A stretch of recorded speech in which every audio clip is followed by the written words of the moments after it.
இந்த நிகழ்ச்சி ஆரம்பிக்கும் போதே ரொம்ப சந்தோஷமாக இருந்துச்சு. ஏன்னா ஃபஸ்ட்டு தமிழ் தாய் வாழ்த்து போட்டாங்க.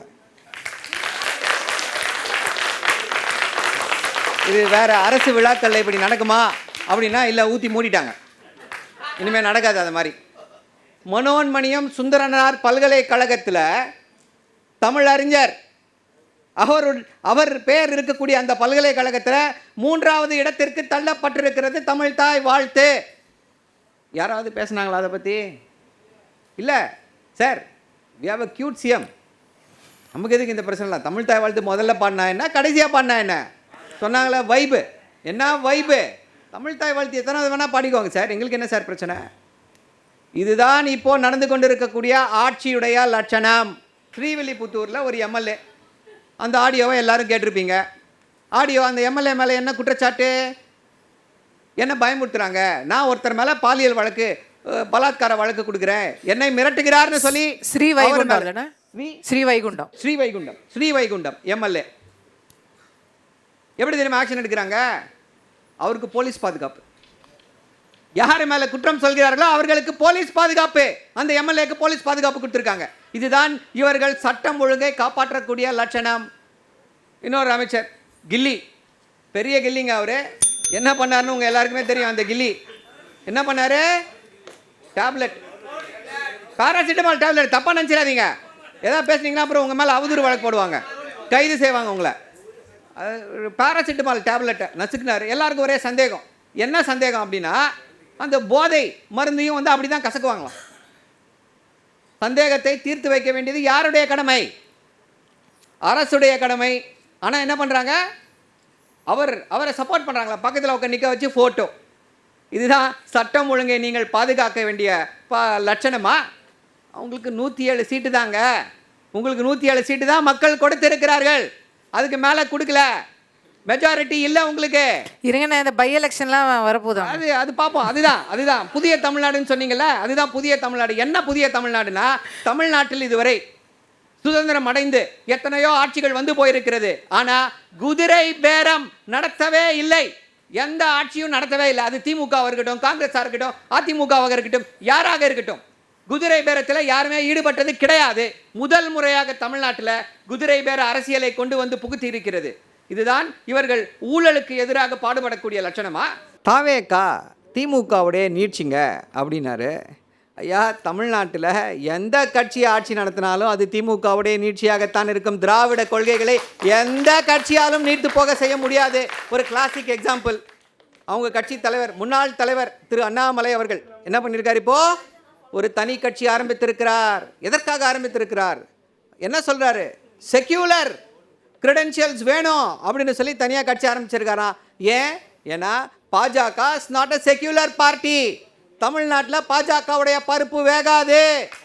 நம்மளை பார்த்து நையாண்டி பேசினார். ஐயா, ஒரு சீட்டு பாவம் போனால் போதுன்னு ஜெயிக்க வச்சுருக்காங்க. எதுக்காக ஜெயிக்க வச்சுருக்காங்கன்னு தெரியல. அப்படிப்பட்டவர்கள் திமுகவை பார்த்து ஐயோ பாவம் அப்படின்றாங்களே, ரொம்ப வருத்தமாக இருக்கிறது. ஆனால் முக்கியமான விஷயம் என்ன அப்படின்னா,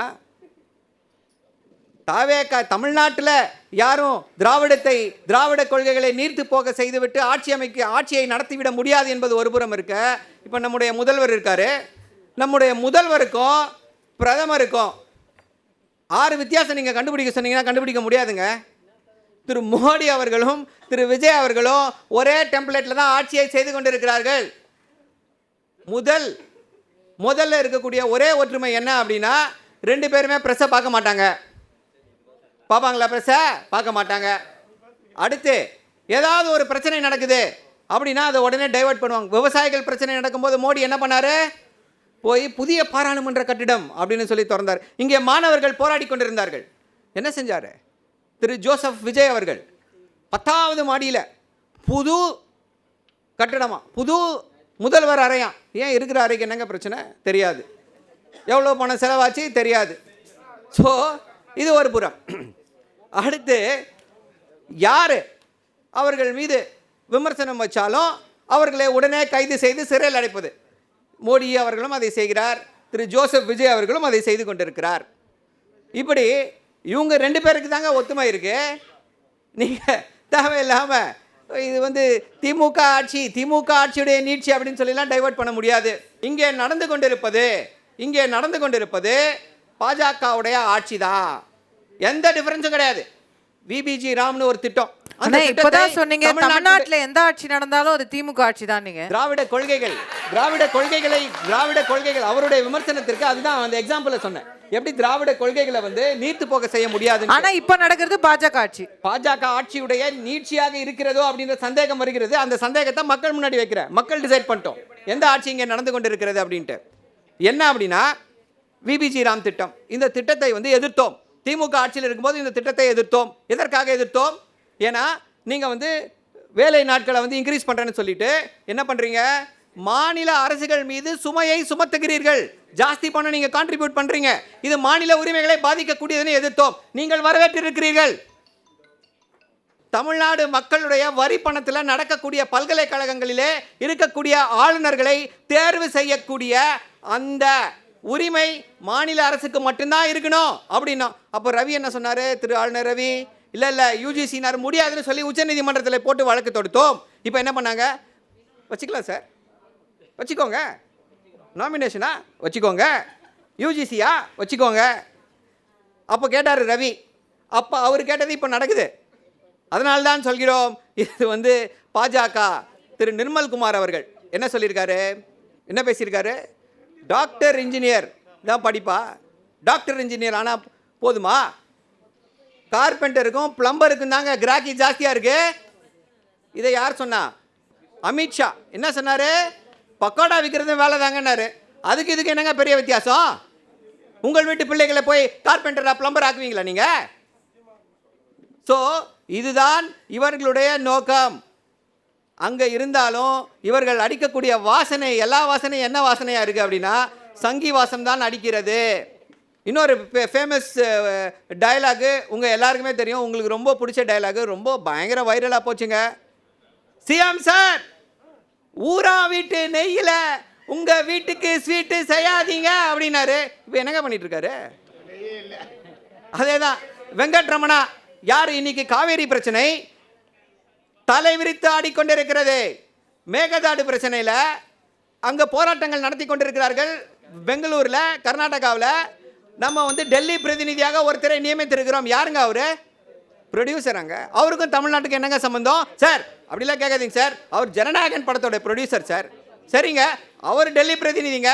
என்னங்க பண்ணார் இந்த இஷ்யூக்கு? 3ஆம் தேதி மீட் பண்ண போகிறாங்க அப்படின்னு சொல்கிறாங்க. அதிகாரப்பூர்வமாக தகவல் கிடையாது. இது ஒரு trial balloon.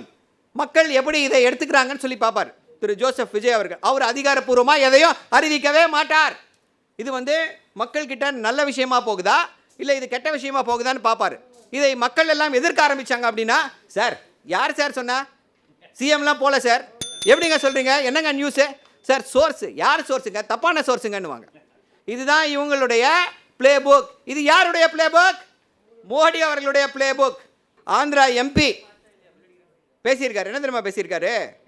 Stop your banks, all the investments are coming to Andhra, thank you அப்படின்னு சொல்லி ஆந்திரா டிடிபி எம்பி இன்னைக்கு பேசியிருக்காரு. வைரலாக போயிட்டு இருக்கு. இதைத்தான் சொன்னோம். ஐயா, உங்களுடைய பஞ்சு டயலாகையும் உங்கள் ரீல்ஸையும் கொஞ்சம் நிறுத்திட்டு தமிழ்நாட்டு மக்களுடைய நலனிலே அக்கறை செலுத்துங்கள். வெறும் ரீல்ஸையும் வைபையும் வச்சு நடத்தலாம் என்று நினைக்கிறார்கள். தமிழ்நாட்டு மக்கள் வெகு விரைவில் இவர்களுக்கு பாடத்தை புகட்டுவார்கள். நன்றி, வணக்கம்.